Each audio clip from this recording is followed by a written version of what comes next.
J'ai connu quelques difficultés avec la police. Je veux l'évoquer parce que il y avait dans les gares des cabines téléphoniques et j'étais en train de téléphoner, j'appelais les parents en Côte d'Ivoire. Un policier vient, il me dit « Arrêtez votre communication ». Il était en civil. Au départ, je n'ai pas su si c'était un policier. Je dis « Mais pourquoi ?» Vous ne posez pas de questions, vous arrêtez la communication. Et après, il sort son badge police. Ok. Bah, je peux laisser la communication, vous me posez la question que vous voulez, je réponds. Non, non, vous interrompez la communication et paf, il interrompt la communication. Lui, qu'est-ce qui se passe? Vos papiers. Je sors mes papiers, je lui montre mes papiers, il regarde. Ok, tenez, videz vos poches. Je vide mes poches. Il me fait une palpation. Après, il me dit, ok, c'est bon, vous pouvez continuer. Vous voyez, et ce que j'ai fait remarquer aux policiers, au moment où ils partaient, c'est que la cabine qui était juste à côté de moi, il y avait un homme blanc, qui téléphonait. Cette personne n'a pas été inquiétée.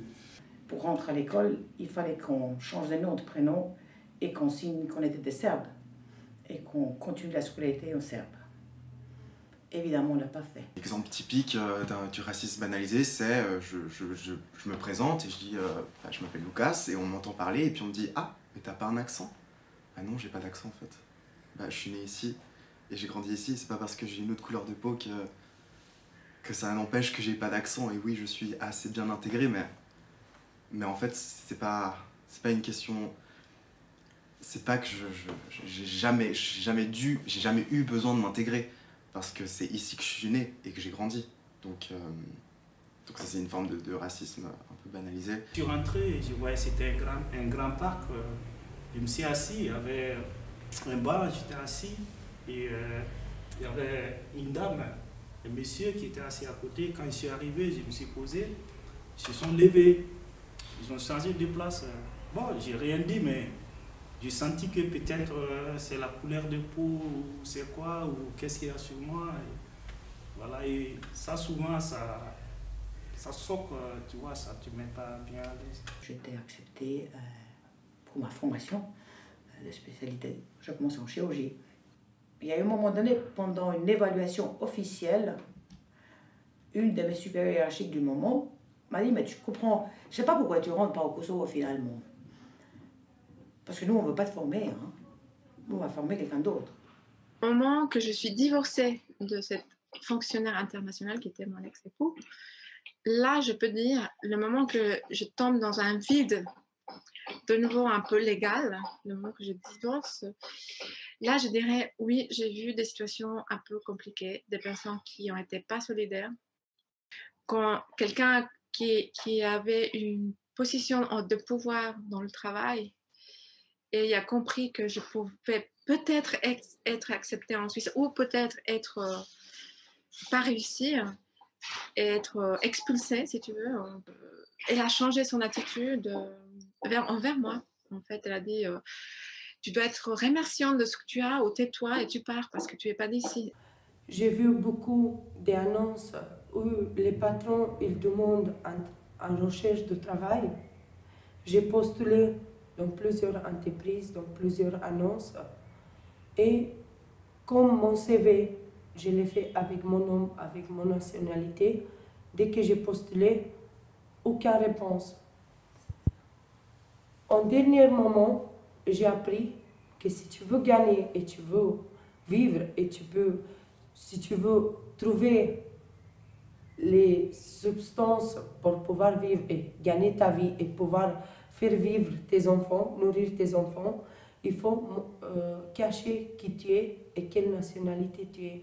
Comme ça, tu as la chance. Des moments où j'ai voulu donner mon avis sur des questions particulières ici en Suisse, aussi, j'ai eu le commentaire « Rappelle-toi que tu n'es pas d'ici, tu dois être remerciante et on n'a pas besoin de ton avis. » Encore aujourd'hui, il y a un groupe de patients qui vient et elle dit « Oui, bon, vous savez, je vous aime bien parce que vraiment, vous me soignez bien. Mais vous êtes vraiment du Kosovo parce que vous êtes beaucoup trop blanche. »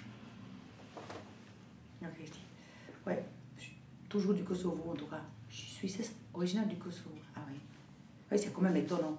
Mais bon, je reste quand même parce que je vous aime bien vraiment. Vous êtes une excellente doctoresse. Il y a ceux qui disent, bon, écoutez, le fait que vous êtes une femme et kosovare, c'est vrai au début, c'était pas bien parti. Hein. Je dis, ah ouais. Parfois, je n'en parle pas. Parfois, j'en discute, on rigole avec des amis.